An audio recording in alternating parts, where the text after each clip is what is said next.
मुख्यमंत्री पुष्कर सिंह धामी का आज जन्मदिन है और देहरादून में इसे लेकर बीजेपी ने बड़ा कार्यक्रम आयोजित किया। बीजेपी कार्यकर्ताओं ने सीएम धामी का अभिनंदन किया और जश्न मनाया। इस दौरान सीएम धामी के जन्मदिन और बागेश्वर चुनाव में जीत को लेकर जश्न मनाया गया। कार्यक्रम में सीएम धामी के साथ मंत्री गणेश जोशी, विधायक खजान दास और विनोद चमोली के अलावा बड़ी तादाद में कार्यकर्ता भी शामिल हुए।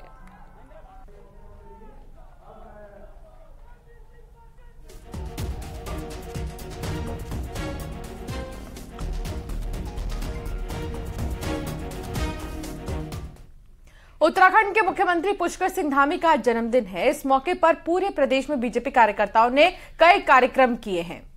वहीं पीएम मोदी, सीएम योगी के साथ साथ कई लोगों ने सीएम धामी को बधाई दी है। तो मुख्यमंत्री ने यह भी कहा कि वो हर पल जनता के लिए काम करना चाहते हैं।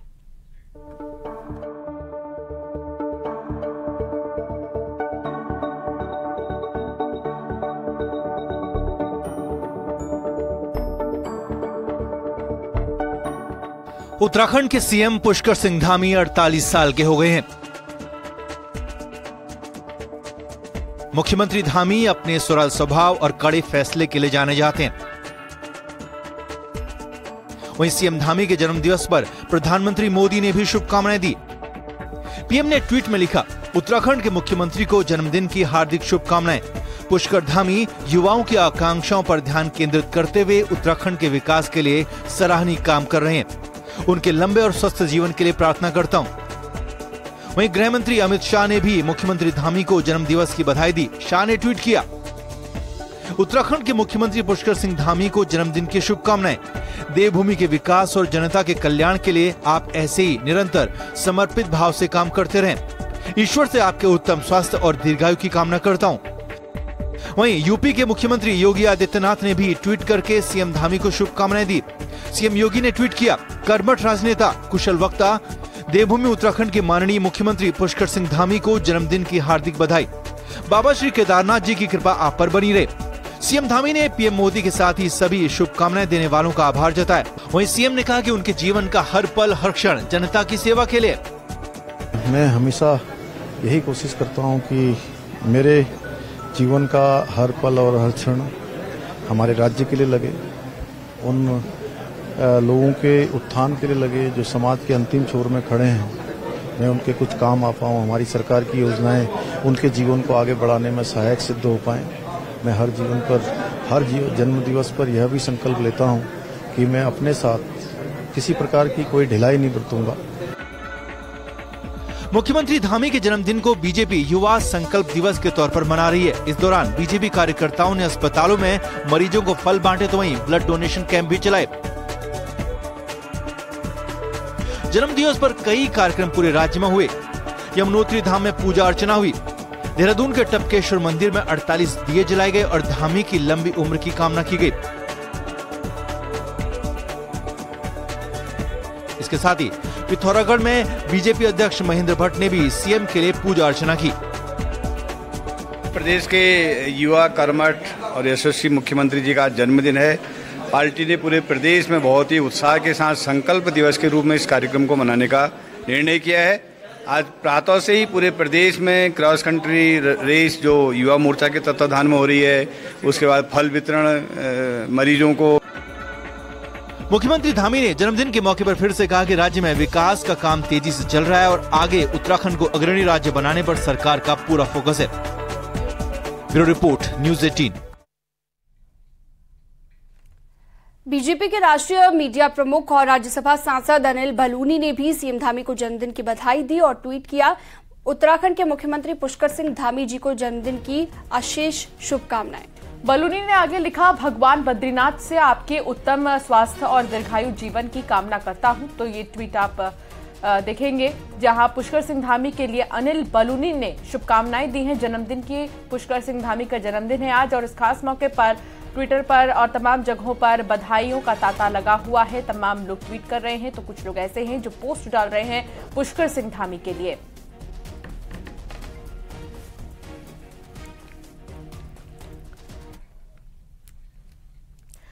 सीएम पुष्कर सिंह धामी का आज जन्मदिन है। सीएम धामी ने कहा कि जन्मदिन के मौके पर वो भावुक हैं क्योंकि जनता का उन्हें खूब आशीर्वाद मिला है। न्यूज 18 के साथ उन्होंने खास बातचीत में क्या कहा, आपको सुनाते हैं। तो मुख्यमंत्री पुष्कर सिंह धामी का जन्मदिन है और युवा संकल्प दिवस के तौर पर जन्मदिन को मनाया जा रहा है। ब्लड कैंप भी यहाँ पर आयोजित किए जा रहे हैं। मुख्यमंत्री खुद भी यहाँ पर देख रहे हैं। सर, सबसे पहले तो जन्मदिन की बहुत बहुत शुभकामनाएं। जी धन्यवाद आपका। सर, आज आपने कई बातें कहा मैं अभिभूत हूँ जिस तरीके से आपको प्यार मिल रहा है जनता का, प्रदेश का और विपक्ष का भी, तो क्या कुछ कहेंगे? नहीं, आज सभी की शुभकामनाएं मिली हैं। बड़ी संख्या में माताओं बहनों ने सभी जगह पर जाकर दुआएं करी हैं, मंदिरों में गई हैं, अनेक स्थानों से अपने अपने स्थानों से उन्होंने पूजा अर्चना की है। और हमारे नौजवान साथियों ने जगह जगह पर रक्तदान किया है, वृक्षारोपण किया है, अन्य कार्यक्रम किए हैं, साफ सफाई के कार्यक्रम किए हैं। और ये लगातार अब पूरे एक पखवाड़े के रूप में चलने वाला है क्योंकि कल से माननीय प्रधानमंत्री आदरणीय मोदी जी का जन्मदिवस भी है। उस जन्मदिवस को भी हम लोग हर प्रकार से सेवा पखवाड़े के रूप में मनाएंगे।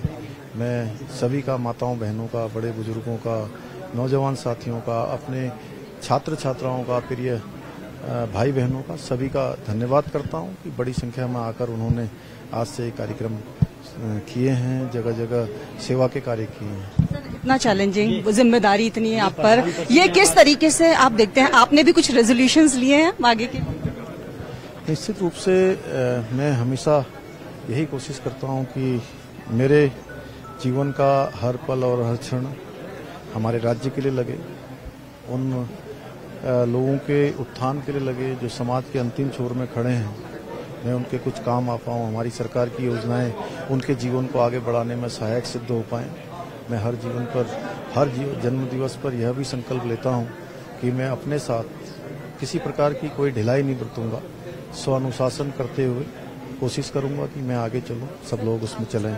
आपके नेतृत्व में जितने भी चुनाव हुए सभी में बीजेपी ने जीत दर्ज की है। अब लोकसभा चुनाव भी एक बड़ी जिम्मेदारी भी है, तो किस तरीके से देख रहे हैं प्रदेश की जनता को, कितना विश्वास में आप लेकर चल रहे हैं? मैं आज इस दिवस पर बहुत भावुक भी हूं कि जब से मुझे ये जिम्मेदारी मेरी पार्टी ने दी, आदरणीय प्रधानमंत्री जी ने दी, तब से उत्तराखंड राज्य की देवतुल्य जनता ने, हमारी माताओं बहनों ने, हमारे बड़े बुजुर्गों ने, नौजवानों ने, सभी ने लगातार अपना आशीर्वाद दिया है, अपना समर्थन दिया है, अपना मत दिया है और हर बार उन्होंने हमारे अंदर एक नई ऊर्जा का संचार किया है। और प्रदेश के अंदर भी तेज गति से माननीय प्रधानमंत्री मोदी जी के नेतृत्व में, उनके मार्गदर्शन में यहाँ पर जो डबल इंजन की सरकार है, हर प्रयास कर रही है, कोशिश कर रही है कि आने वाले समय में उत्तराखंड हिंदुस्तान का अग्रणी राज्य बने। और 2024 के चुनाव में भी जो तेज गति से उत्तराखंड और देश का विकास प्रारंभ हुआ है, आज पूरी दुनिया के अंदर भारत का मान सम्मान बढ़ा है। हर उत्तराखंड वासी कहीं न कहीं राष्ट्र के साथ चलता है, राष्ट्रवाद से प्रेरित होता है, देश की गति के साथ चलता है, देश की उन्नति में, देश की प्रगति में या देश की गति में अपने आप की गति देखता है। इसलिए उत्तराखंड की देवतुल्य जनता 2024 में बड़े अंतर से भारतीय जनता पार्टी की 5 लोकसभा सीटों को जिताकर माननीय प्रधानमंत्री नरेंद्र मोदी जी को तीसरी बार प्रचंड बहुमत की सरकार का प्रधानमंत्री बनाने के लिए अपना आशीर्वाद देगी। और मुख्यमंत्री पुष्कर सिंह धामी के जन्मदिन को बीजेपी ने प्रदेश भर में युवा संकल्प दिवस के रूप में मनाया और इसमें खास बात यह रही कि सोशल मीडिया पर भी मुख्यमंत्री का जन्मदिन छाया रहा। सोशल मीडिया पर युवा संकल्प दिवस साइट ट्रेंड में रही और देश में नंबर 1 पर कार्यक्रम ट्रेंड करता रहा। बधाई देने वालों का तांता लगा रहा और सीएम धामी की लोकप्रियता को बीजेपी भुनाती दिखाई दी।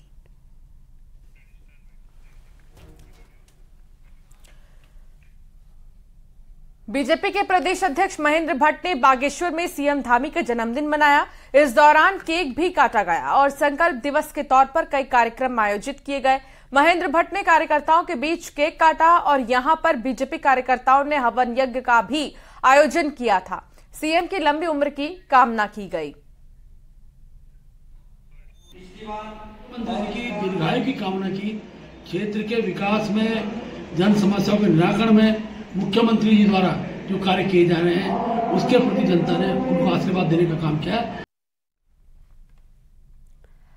राज्यपाल गुरमीत सिंह के राज्यपाल पद पर 2 साल पूरे होने के मौके पर राजभवन में अखंड पाठ आयोजित किया गया, जिसमें मुख्यमंत्री पुष्कर सिंह धामी शामिल हुए।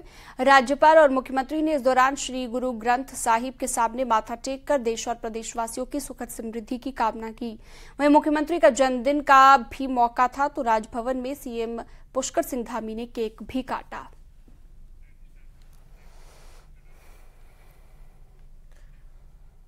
खबर रुद्रपुर से। यहां सेशन कोर्ट ने असम के मुख्यमंत्री हिमंत बिस्वा शर्मा को नोटिस जारी किया है और 30 सितंबर को कोर्ट में पेश होने को कहा है। हिमंत बिस्वा शर्मा पर विधानसभा चुनाव के दौरान राहुल गांधी पर टिप्पणी की थी, जिसके बाद कांग्रेस प्रवक्ता गणेश उपाध्याय ने इसकी शिकायत की थी, जिसके बाद अब असम के मुख्यमंत्री को नोटिस जारी कर कोर्ट में पेश होने का आदेश किया गया है। हिमंत बिस्वा शर्मा ने राहुल गांधी के पिता को लेकर विवादित टिप्पणी की थी।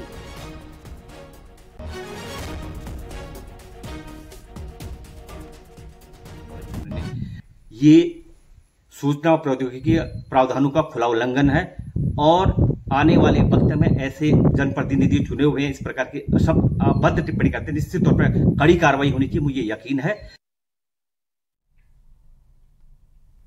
बद्रीनाथ धाम में हवाई फायरिंग का मामला सामने आया है, जहां पर रुड़की से आए व्यापारी पर फायरिंग करने का आरोप लगा है। वहीं स्थानीय लोगों ने थाने में जाकर व्यापारी पर कार्रवाई की मांग की है। लोगों का ये कहना है कि बाहर से आए व्यापारी ने स्थानीय लोगों को डराने के लिए फायरिंग की। वहीं बद्रीनाथ धाम में व्यापारियों और स्थानीय लोगों ने बाजार बंद कर दिया है।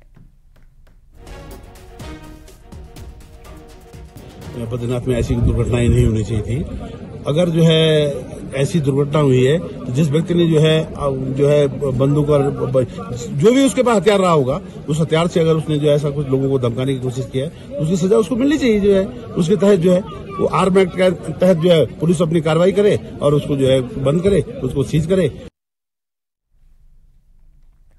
केदारनाथ में बाजार बंद है। कल सुबह 6 बजे तक केदारपुरी में दुकानें बंद रहेंगी। कई मांगों को लेकर दुकानें बंद की गई हैं।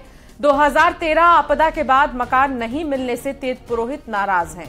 मांगे पूरी नहीं होने पर आमरण अनशन की चेतावनी भी दी गई है। 18 सितंबर से आमरण अनशन की चेतावनी दी गई है। वहीं केदारपुरी के बाजार बंद होने से श्रद्धालु परेशान।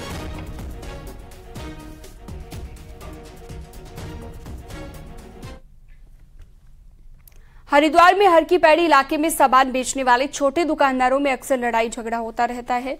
हाथी पुल पर सामान बेचने वाले छोटे दुकानदार आपस में भिड़ गए। देखते ही देखते दुकानदारों के 2 पक्षों में लात घुसे चलने लगे। घटना का वीडियो सामने आ गया है।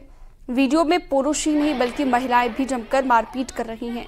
बताया जा रहा है कि सामान बेचने को लेकर दुकानदार आपस में भिड़ गए। हालांकि पुलिस के पास कोई शिकायत नहीं पहुंची।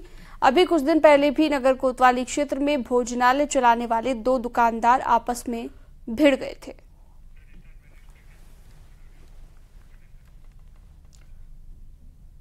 आखिर वो कृषि विभाग किसानों का क्या कल्याण करेगा, जिसके सीनियर अफसरों के पास जिलों में खरीद के आंकड़े ना हो और 1.5 साल की डिटेल मांगने के लिए महानिदेशक को चिट्ठी भेजनी पड़े।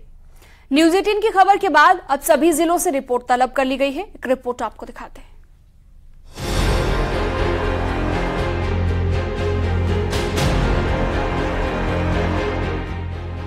हर वक्त किसानों की बात करने वाले कृषि विभाग के अफसर कितने अलर्ट हैं, उसकी पोल महानिदेशक रणवीर सिंह का ये लेटर खोलता है। पौड़ी जिले में खाद बर्बादी की जो खबर न्यूज़ 18 ने दिखाई थी, उसी का जिक्र करते हुए सभी जिलों के कृषि अधिकारियों से खर्चे का ब्यौरा मांगा गया।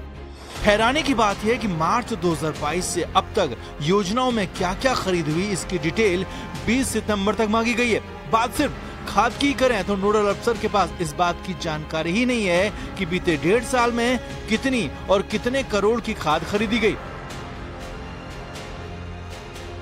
सवाल पूछने पर उन्होंने जिले से डिटेल मांगने की बात कही है और विभाग के इस हाल पर मंत्री गणेश जोशी ने भी हैरानी जताई है। जिम्मेदार अधिकारी को, क्योंकि ये प्रकरण 1 साल पहले का मुझे बताया गया है, तो उसकी जानकारी होनी चाहिए। इसलिए मैंने अपने डायरेक्टर एग्रीकल्चर से कहा है कि पूरे मामले की विस्तृत जांच मेरे पास आनी चाहिए और उसके आने के बाद जो भी जिम्मेदार होगा, जितने भी बड़ा व्यक्ति होगा, उसके खिलाफ कार्रवाई होगी। पौड़ी में जो खाद बर्बाद हुई, जाहिर तौर पर उसकी कीमत चुकाई गई होगी, लेकिन खाद खरीदने के बाद जैसे कृषि विभाग चैन की नींद सो गया। खाद घपले की जांच चल रही है और जांच के बाद पता चलेगा कि किसान के नाम पर कितना पैसा खर्च हुआ। वहीं कृषि महानिदेशक के लेटर को कांग्रेस ने कृषि विभाग का बुरा हाल बयां करने वाला लेटर बताया है। महानिदेशक ने ये जानकारी जिस प्रकार से उन्होंने मांगी है, ये स्पष्ट हो रहा है कि खरीद फरोख्त में बहुत बड़ी हेराफेरी कृषि विभाग में तमाम जनपदों में पूरे राज्य की हो रही है, चाहे वो खाद हो, चाहे वो बीज हो, चाहे कृषि के उपकरण हो, सब में गोलमाल है। कृषि विभाग के अफसर दिन रात बैठकों में पसीना बहाते दिखते हैं, लेकिन खेत में पसीना बहाने वाले किसान के बारे में शायद ही कोई सोचता हो। अगर अफसर ऐसा करते तो शायद महानिदेशक को 1.5 साल की खरीद की डिटेल मांगने की जरूरत ही नहीं पड़ती। देहरादून से न्यूज़ 18 के लिए दीपांकर भट्ट की रिपोर्ट। उत्तराखंड में डेंगू की रफ्तार बढ़ती ही जा रही है और 24 घंटे में 97 नए केस सामने आ चुके हैं। 29 नए डेंगू के केस इससे पहले भी आए थे। बात करें अगर हरिद्वार की, तो इसके अलावा यह आंकड़ा बढ़ता ही जा रहा है और 1544 तक पहुंच गया है। नैनीताल, देहरादून, पौड़ी, हरिद्वार, इन तमाम जगहों पर लगातार केसेस सामने आ रहे हैं। इसका सीधा असर डेंगू मरीज की किडनी, लीवर और फेफड़ों पर देखा जा रहा है।